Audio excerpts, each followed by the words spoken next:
Ciao a tutti e bentornati su Lernamo. Quando si sta imparando una lingua straniera, sembra sempre molto difficile riuscire ad entrare in confidenza con la lingua vera e propria, con la sua grammatica, con il suo lessico. Ma quello che molti studenti di lingue straniere sottovalutano e non considerano è che esiste un metodo per superare tutti questi ostacoli e questo metodo è la lettura.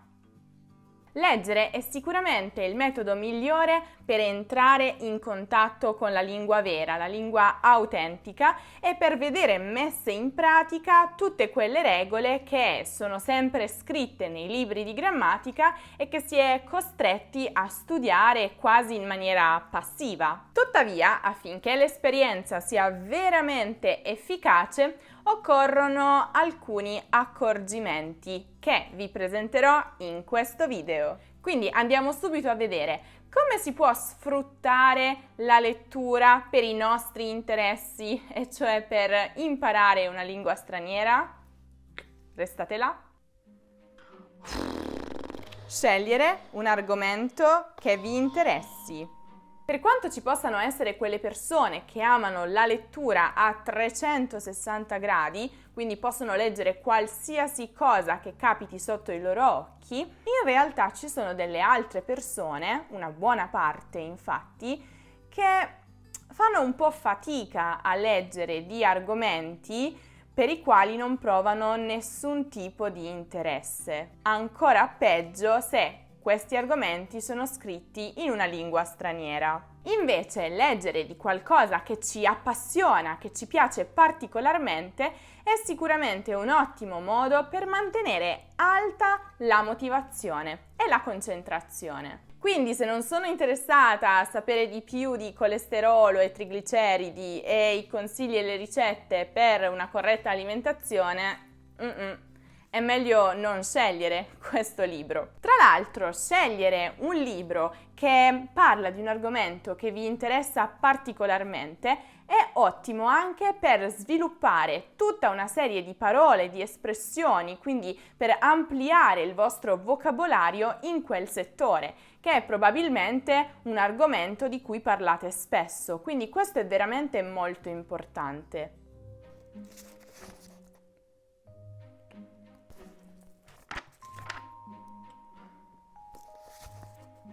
Non fermarsi a cercare ogni parola che non si conosce.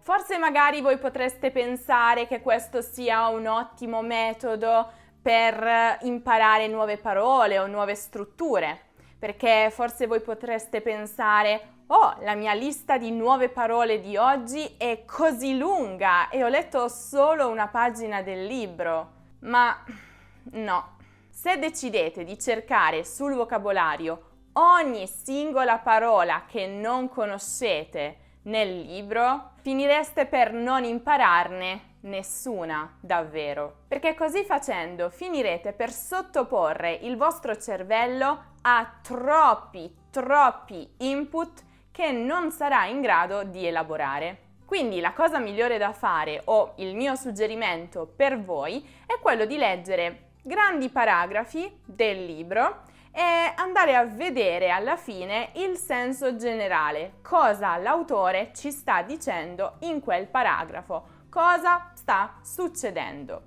Se poi vi accorgete che una parola è veramente importante per comprendere il senso generale e non avete idea di cosa significhi quella parola, allora certo che la dovete cercare sul vocabolario, ma senza esagerare, forse 1-2 parole per ogni paragrafo, più o meno. Piuttosto andate a focalizzarvi sulle strutture grammaticali, vedete come sono state utilizzate determinate parole, come sono stati utilizzati determinati verbi, come sono state utilizzate determinate forme e strutture.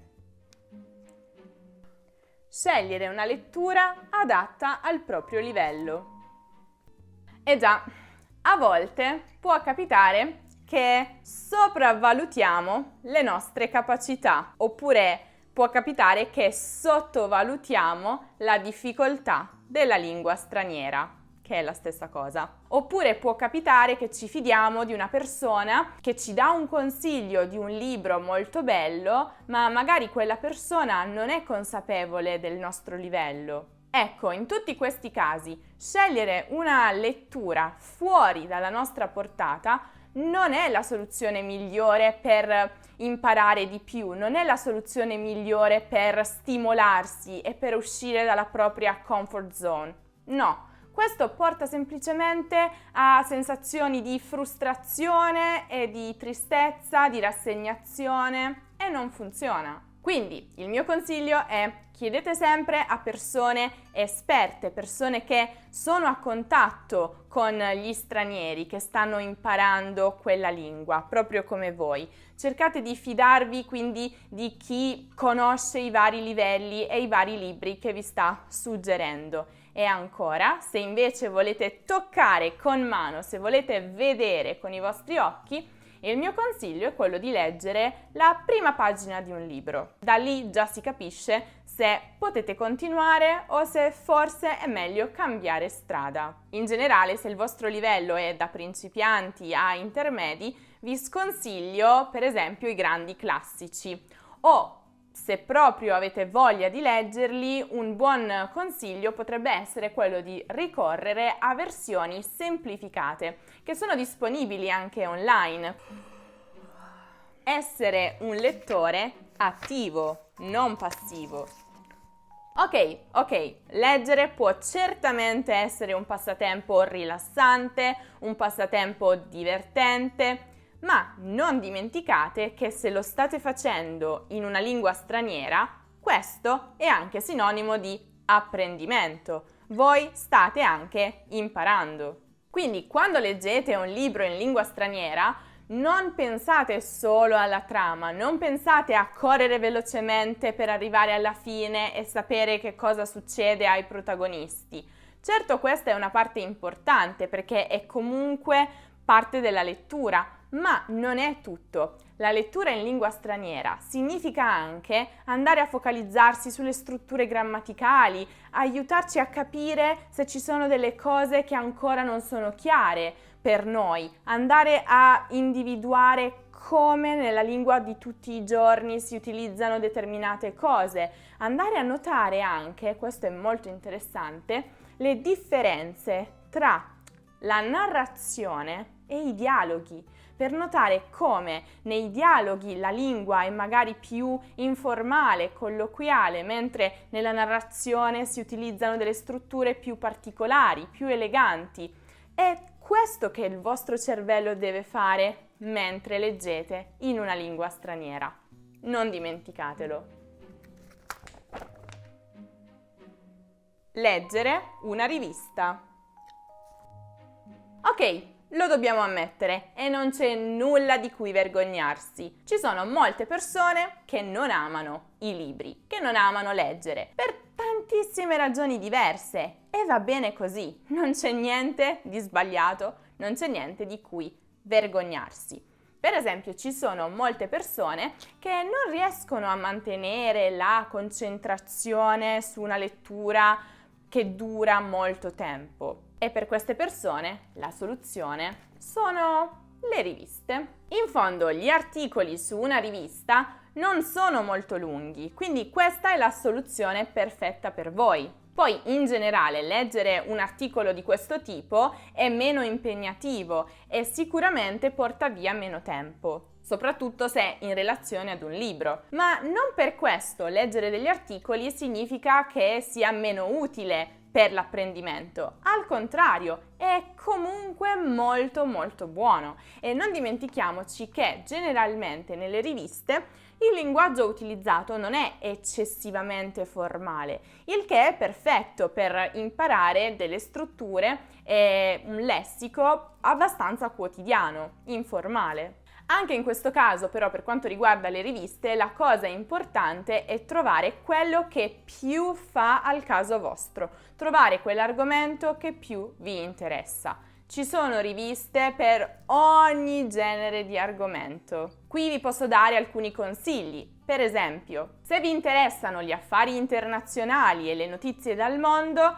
allora potete dare un'occhiata alla rivista Internazionale. Se invece vi piace la scienza, allora potete leggere per esempio Airone o, per chi ha un livello un po' più avanzato, anche Focus o, perché no, Focus Junior, che in teoria è per i bambini, ma è comunque un ottimo metodo per imparare, soprattutto chi sta imparando l'italiano come uno straniero. Se la vostra passione è l'economia, allora Millionaire è la rivista che fa per voi. Se invece volete saperne di più sull'Italia o su quello che succede nel bel paese, allora potete leggere per esempio L'Espresso o Bell'Italia. Se invece volete leggere qualcosa di più prettamente femminile, potete leggere Donna Moderna o per esempio quella che io avevo qui, F, eccetera, eccetera, eccetera. Potrei continuare per ore perché ci sono veramente tantissime riviste sulle auto, sui motori, sull'alimentazione, sulla dieta, sullo sport, sull'arte, sulla letteratura. Veramente ce ne sono tantissime, cercate quella che più fa al caso vostro. Dedicare tempo alla lettura ogni giorno.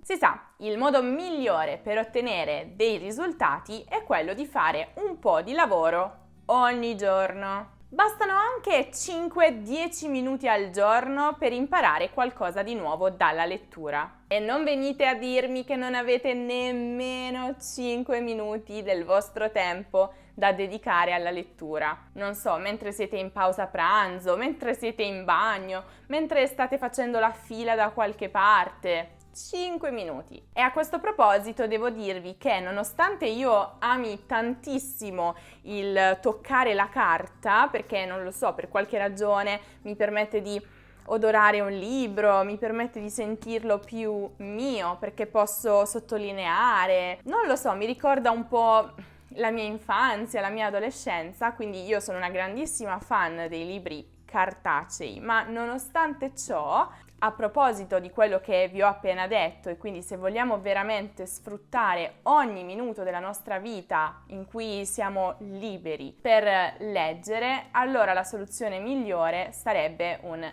ebook, effettivamente. Perché veramente quello può essere letto in qualsiasi momento e tra l'altro c'è anche una vasta scelta. Tantissime opzioni. Se poi invece decidete di leggere 5 minuti al giorno nella mattina mentre fate colazione o la sera prima di andare a dormire e come me siete grandi fan della carta, allora perché no? Potete scegliere anche un libro di carta, ma l'alternativa ebook tenetela sempre presente.